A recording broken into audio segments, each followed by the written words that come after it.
It was a rainy Thursday evening when I received the first text message from Emily. "Hey, it's me. I miss you." I stared at my phone, heart pounding.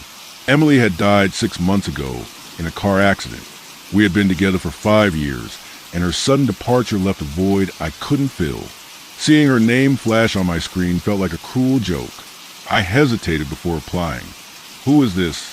Almost instantly, the response came. "It's really me. I need to talk to you."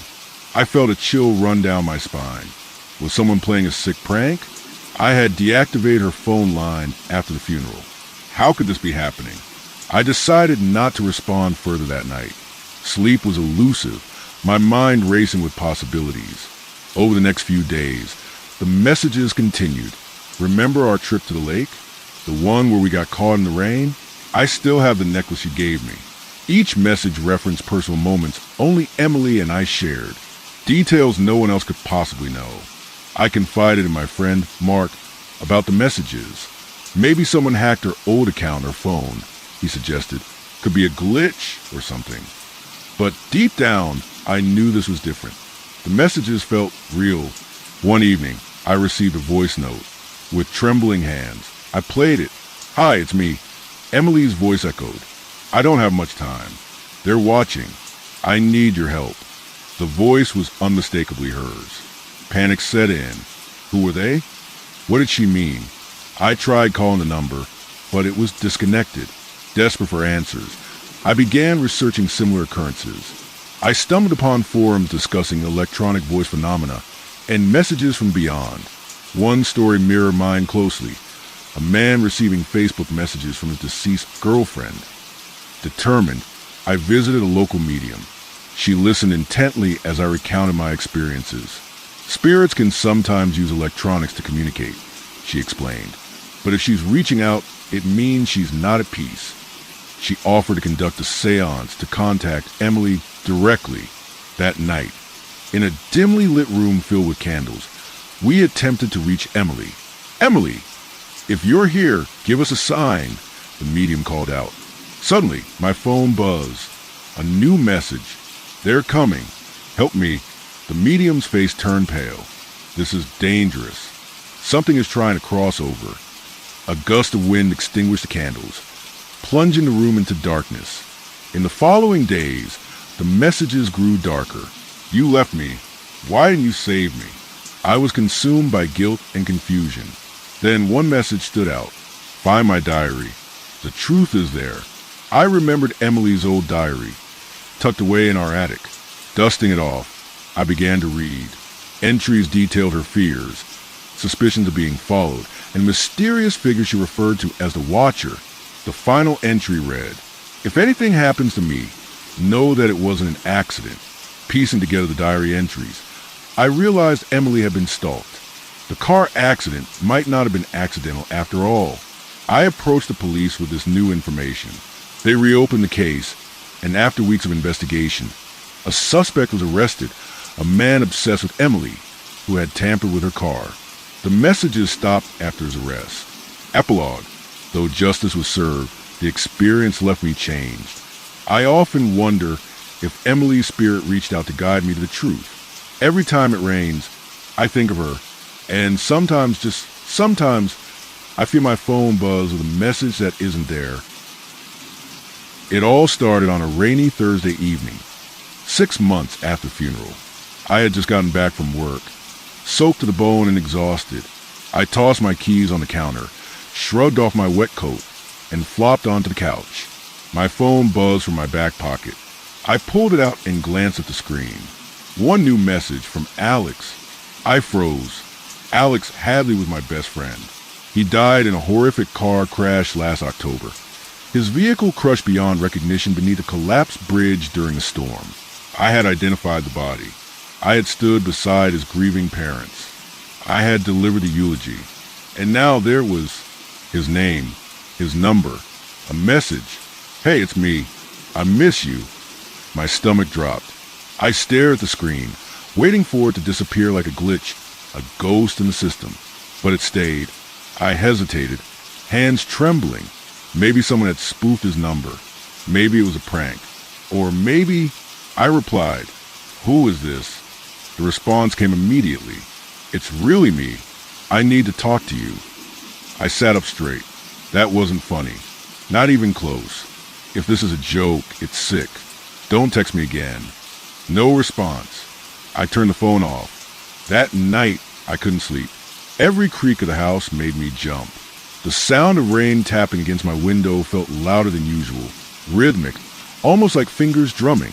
The next day, my curiosity overpowered my fear. I turned my phone on again. No new messages. A part of me felt relief. Another part felt a strange disappointment. Later that evening, just as I was brushing my teeth, the phone buzzed again. Remember the trip to Lake Winoka? You threw your phone in the water by accident. Then we stayed up all night talking. My blood ran cold. No one else knew that story. It wasn't on social media. I hadn't told anyone, not even my girlfriend at the time. It was just me and Alex. Another text followed. I still have your mixtape. The one you made when we were 15.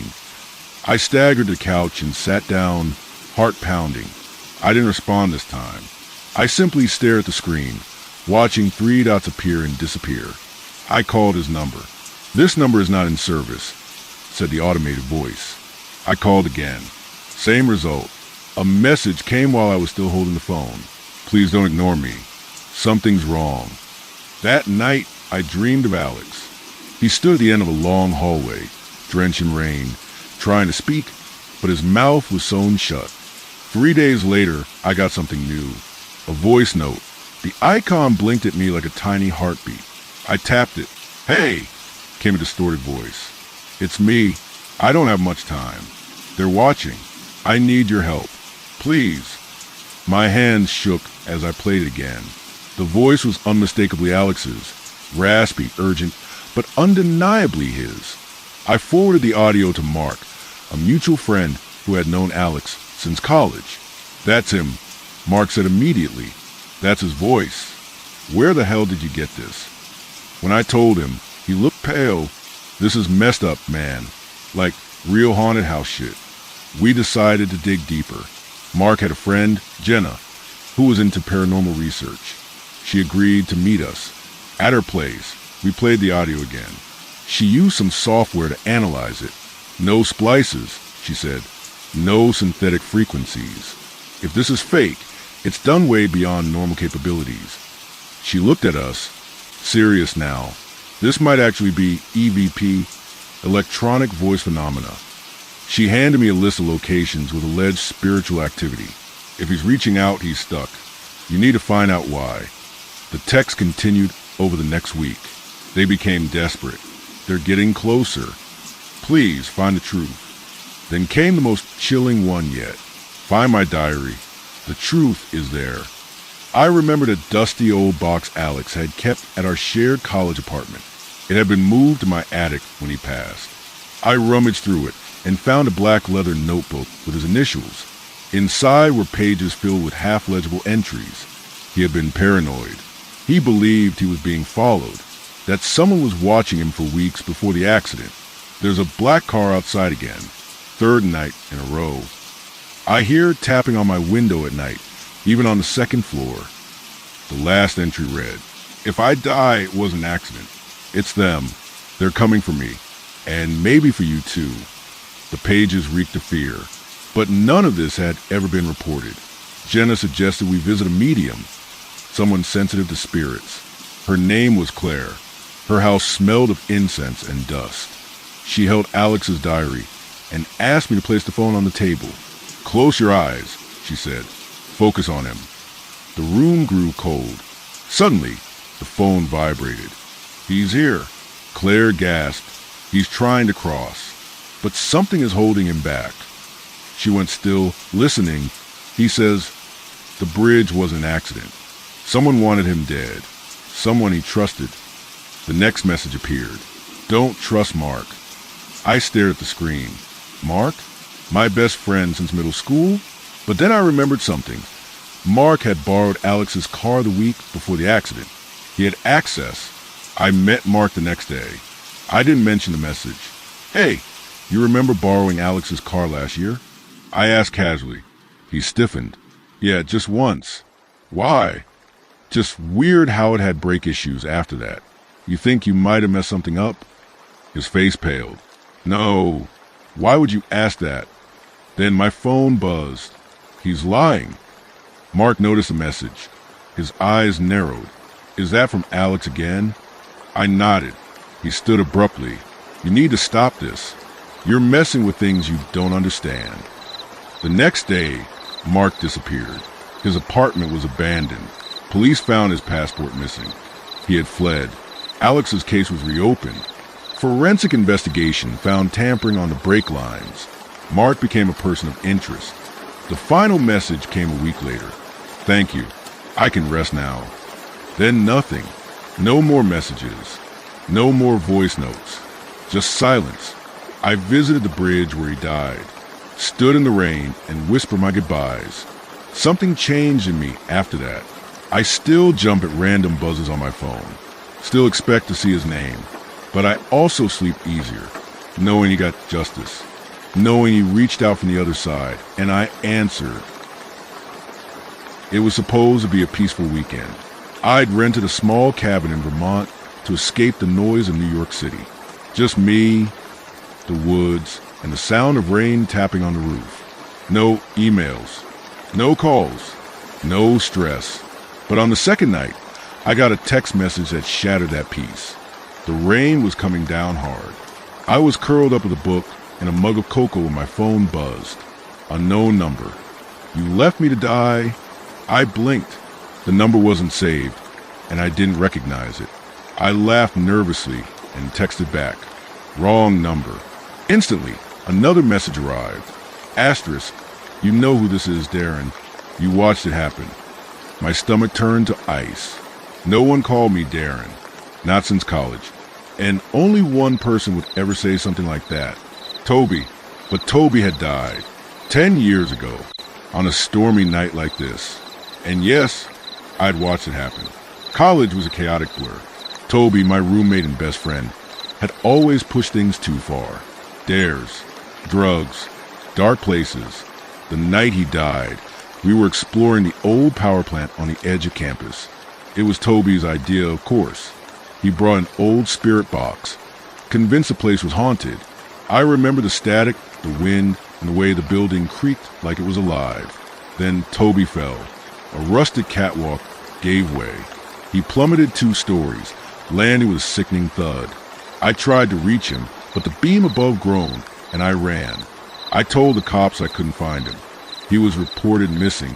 His body was never found. People assumed he ran off, but I knew he died down there. Now this number was texting me. Unknown number. Static is loud here, screaming through the wires. Find me? I turned off my phone. I told myself it was a prank. Someone knew the story. Someone was messing with me until the power in the cabin flickered and the old radio on the shelf hissed to life.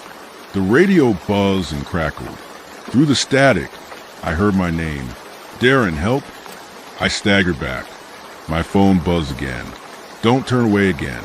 Come to where it started. I packed up and drove through the storm, straight back to campus, straight to the ruins of the power plant.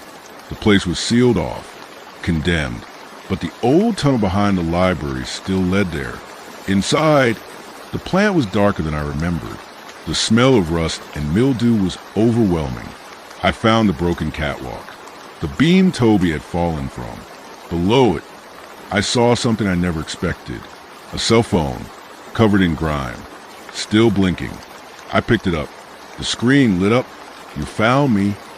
Suddenly, every radio in the building turned on, one by one. Darren, you watched me die. You left, you lied. I ran. The building groaned. Metal creaked. I thought it would collapse. I made it outside, but the phone from the basement was still in my hand. I tossed it, left it behind. At home, the messages didn't stop, from different numbers, all with the same tone, the same language, all from Toby. Why didn't you pull me up? I was still alive for minutes. I screamed for you. You heard me. He was right. I was too scared. Then the photos started coming, from angles inside my apartment. My bedroom, my shower. Someone or something was watching me. Desperate, I contacted a paranormal investigator, Lily Reyes. She was skeptical until I showed her the text. "These aren't just hauntings," she said. "This is electronic possession. He's using devices to reach you. You created a bond the night he died." She performed a seance using my phone. "Through it," Toby spoke. "I was scared. Alone. You left me. I can't move on." Lily's eyes rolled back. Her voice changed. "Finish what you started. Buried me." We returned to the power plant with ground-penetrating radar. Deep beneath the collapsed catwalk, we found remains. The coroner confirmed Toby H. Collins. Cause of death, blunt force trauma. We buried him properly. A funeral, a headstone, a eulogy I never gave. For a while, things were quiet. 6 months later, on a clear night, I got another message. "They're not done." Whoever they were, Toby wasn't the only one. Lily had a theory. When the veil was thin, others slipped through. He wasn't the only one screaming in the wires. That night, my smart TV turned on by itself. It displayed a message. "We see you." Hundreds of faces appeared, all static, gray, twisted. I heard a chorus of whispers, not just Toby. Voices of forgotten, trapped in the digital noise. They needed help too, or vengeance. With Lily, we began documenting digital hauntings across the country. People receiving texts from lost loved ones, static in baby monitors, dead relatives speaking through smart assistants. We created a map. All occurrences trace back to areas near high EMF, electromagnetic fields, old power plants, radio towers, places like the one where Toby died. We weren't dealing with isolated ghosts. It was a network, a ghost network. One night, I got a final message. "Thank you, but they're coming for you next." Since then, I haven't turned on a radio. I removed every smart device. No phone, no internet. But still, sometimes, I hear static in my ears. And a whisper, "Darren." It started with Craigslist ad. Used iPhone 11, $50. Minor scratches. Works great. I just moved to a new city for graduate school and was desperate to save money. So I took the risk. The seller never met me in person. Just a locker key at the bus station and a phone wrapped in newspaper. Strange, but not unheard of. I turned it on. It worked fine. Battery charge, no password lock, a few default apps. But it wasn't reset. There were no photos, no contacts. But the Messages app held one thread, one conversation, just labeled MOM. Curious, I opened it. The last text read, "Please don't bury me. I'm not dead." I laughed. Probably just some prank, a glitch. But the more I looked at the phone, the more wrong it felt. The screen would flicker when I held it too long. The Maps app always defaulted to a location called Pine Hollow Cemetery. I hadn't even typed that in. That night, I dreamed of someone gasping for air beneath soil, scratching at wood, eyes wide and pitch black. Over the next few days, weird things happened. Every time I left the phone unattended, new unsent drafts appear in the Messages app to OM. "Why won't you answer? It's so cold. I'm not supposed to be here." The phone buzzed constantly around 3:12 a.m. each night. No notifications, just a vibration, like an incoming call, but the screen stayed black. I tried to factory reset it. Nothing changed. I took it to a repair shop. The technician powered it on, looked confused, and then said, "You should get rid of this. Now." I asked why. He showed me his hands, trembling. The device ID isn't in any Apple system. It's like it doesn't exist. Back home, I searched the number that sent the MOM messages. It didn't trace to any carrier, but the area code matched a region 2 states away, Red River, Missouri. That same night, a new message arrived. "They put me here, but I'm still in the dark." I drove to Red River. The town was barely a town, just a diner, gas station, and a shuttered funeral home. I asked around, describing the phone and the name on the message thread. One old man at the diner looked up from his coffee. "You got Sarah's phone." "Sarah?" "Sarah Holt. Buried alive. They said she overdosed, but she woke up during the burial. Screamed in the coffin. Nobody heard." He said her mother, Janice Holt, had a breakdown after the funeral and vanished. The body was exhumed months later after rumors surfaced. The coffin had scratch marks inside. Why would someone sell her phone? I asked. The man shrugged. "Some say her spirit won't leave it." I visited the cemetery. Her headstone was cracked. I placed a phone on it. It buzzed violently. Then a message appeared. "You found me." When I returned to the city, everything changed. My apartment felt colder. Shadows lingered longer than they should. The phone kept turning itself on.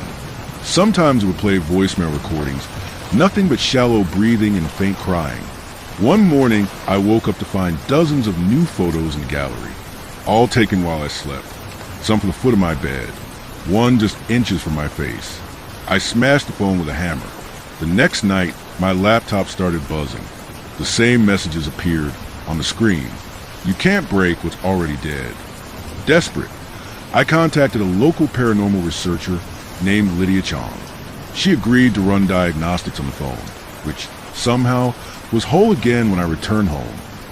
Her analysis showed untraceable code embedded deep in the OS. Code that didn't match any programming language she'd seen. Worse, audio logs buried in the system contained two voices, Sarah's and another, low, raspy, and human. The log ended with, "You opened the door. Now you both belong to me." That night, Lydia vanished. Her last message to me read, "Don't answer if it calls." With no one left to help, I dug deeper. Sarah's mother, Janice, had been institutionalized. I found her at a mental facility under a false name. When I showed her the phone, she screamed and had a seizure. Later, sedated, she whispered, "It wasn't just Sarah." The phone was a gift from a man who came to the house before she died. Said it would protect her. A man in black. No name. No face. I researched missing persons tied to Red River. Over 50 unexplained disappearances in the past decade. Many had owned refurbished phones. I began digging into Pine Hollow cemetery records. Sarah wasn't the only one buried with a phone. I returned to Pine Hollow, this time with a shovel. I dug up Sarah's grave. The coffin was there, open, empty. Inside was a message scrawled in blood. "I warned you. Now it's your turn." My phone buzzed one last time. Battery 0%. Goodbye. Then everything went black. When I woke up, I was in my bed. Phone gone. Laptop fried. But on my mirror, written in condensation. Buried, but not gone.